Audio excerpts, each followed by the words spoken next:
You may have heard the saying, "Give me 6 hours to chop down a tree and I will spend the first 4 sharpening the axe." It's about the power of preparation before tackling a project or challenge. That's what you'll be learning in this course, how to prepare for the journey of becoming an SAP professional by sharpening your project and consulting skills. Hi, I'm Martin Goligly.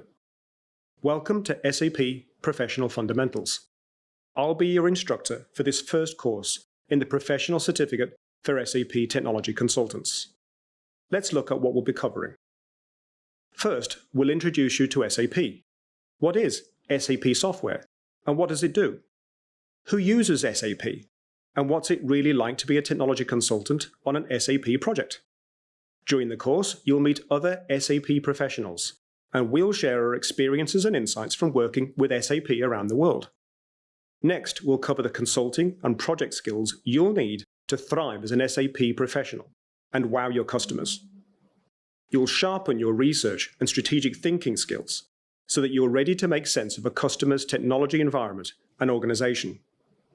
We'll look at useful approaches to help you analyze and solve problems, like design thinking or systems thinking.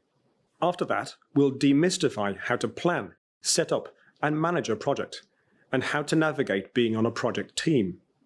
We'll identify the other professionals you'll collaborate with on SAP projects. There may be teams from SAP, the customer, or other technology partners from SAP's ecosystem involved. How do you build effective relationships to work successfully with others and achieve goals together in these situations? To support you here, we'll develop your reflective listening, communication, and collaboration skills.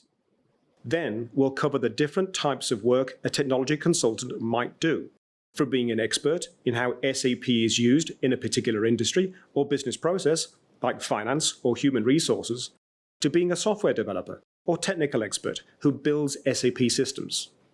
Finally, you'll put all your learning into practice in a hands-on project at the end of the course. We're here to help you succeed and get the most out of your learning. Any questions? Just ask. Let's get started.